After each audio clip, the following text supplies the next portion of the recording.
अकेले खुश रहना की कहानी यह कहानी है राहुल की, एक ऐसे लड़के की जो हमेशा दोस्तों और परिवार से घिरा रहना पसंद करता था। उसके लिए खुशी का मतलब था लोगों के बीच रहना, बातें करना, हंसना हंसाना। अगर कोई दोस्त व्यस्त होता या परिवार का कोई सदस्य बाहर जाता, तो उसे अजीब सा खालीपन महसूस होता था। एक दिन राहुल के जीवन में एक बड़ा बदलाव आया। उसके सबसे अच्छे दोस्त आर्यन को पढ़ाई के लिए दूसरे शहर जाना पड़ा। राहुल ने सोचा था कि आर्यन के जाने के बाद भी वे रोज बात करेंगे, मिलेंगे। लेकिन धीरे धीरे दूरियां बढ़ गईं। साथ ही उसके कॉलेज के बाकी दोस्त भी अपने अपने कामों में व्यस्त हो गए। राहुल ने अचानक खुद को पहले से ज्यादा अकेला पाया।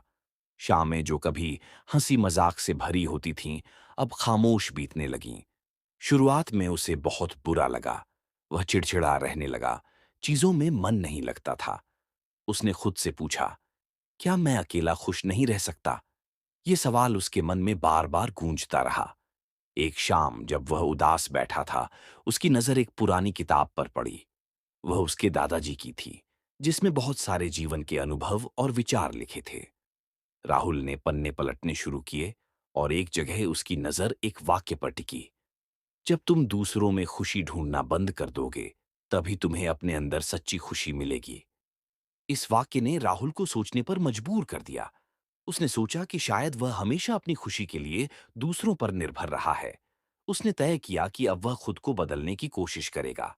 अकेलापन नहीं, एकांत है, यह राहुल ने सबसे पहले अपने अकेलेपन की परिभाषा बदली। उसने खुद से कहा, यह अकेलापन नहीं है, यह मेरा एकांत है। यह मुझे खुद को जानने का मौका दे रहा है। अगले कुछ दिनों में राहुल ने छोटी छोटी शुरुआत की। खुद के साथ समय बिताना। उसने अपनी पसंदीदा किताबें पढ़ना शुरू किया, जिन पर धूल जम गई थी। उसने पाया कि किताबों की दुनिया में खो जाना कितना शांत अनुभव होता है। अपनी हॉबी को निखारना।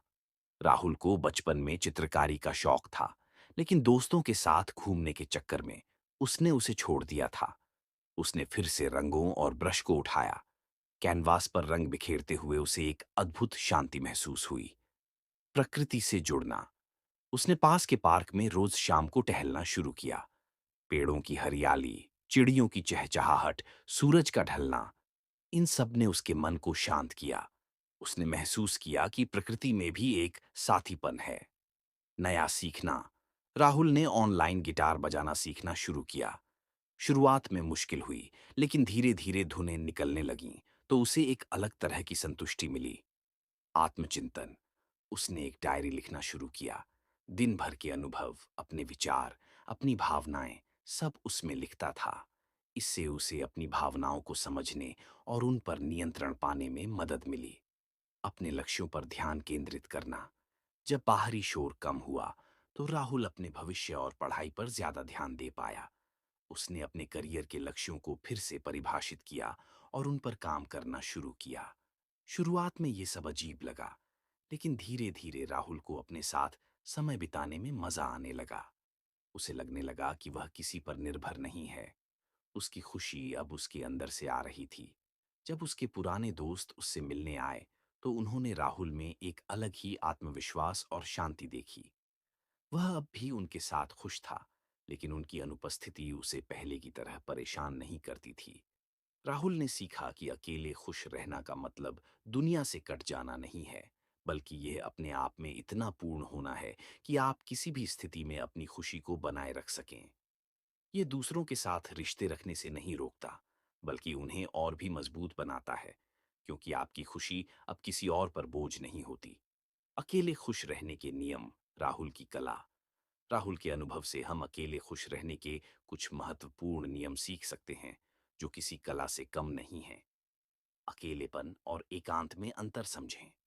अकेलापन एक नकारात्मक भावना है, जहां आप दूसरों की कमी महसूस करते हैं।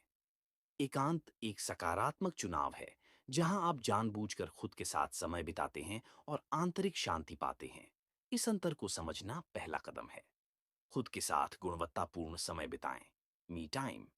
अपनी हॉबीज को समय दें। नई चीजें सीखें। भाषा, संगीत, कला। किताबें पढ़ें, फिल्में देखें, या जो भी आपको पसंद हो वह करें। आत्मचिंतन और आत्मबोध। अपनी भावनाओं को पहचानें और समझें। डायरी लिखना शुरू करें। ध्यान, मेडिटेशन या योग का अभ्यास करें। यह मन को शांत करता है। अपनी ज़रूरतों को पूरा करें। अपनी शारीरिक और मानसिक सेहत का ध्यान रखें। पर्याप्त नींद लें, पौष्टिक भोजन करें और व्यायाम करें। जो चीज़ें आपको आनंद देती हैं, उन्हें करें, भले ही आप अकेले हों। प्रकृति से जुड़ें, बाहर निकलें, पार्क में टहलें या प्रकृति में समय बिताएं। पेड़ पौधे लगाएं, उनकी देखभाल करें। अपनी कंपनी का आनंद लें। अकेले कॉफी पीने जाएं, अकेले थिएटर में फिल्म देखें या अकेले कहीं घूमने निकलें। शुरुआत में अजीब लगेगा, लेकिन धीरे धीरे आप अपनी कंपनी में सहज होने लगेंगे। दूसरों पर निर्भरता कम करें। खुशी दूसरों से नहीं, बल्कि आपके अंदर से आती है। जब आप अंदर से खुश होते हैं, तो आप दूसरों के साथ रिश्ते और भी बेहतर तरीके से निभा पाते हैं। तुलना करना बंद करें। दूसरों की जिंदगी से अपनी जिंदगी की तुलना करना बंद करें। हर किसी का सफर अलग होता है। वर्तमान में जी, जो पल आपके पास है उसका आनंद लें। न तो बीते हुए कल का पछतावा करें और न ही आने वाले कल की चिंता।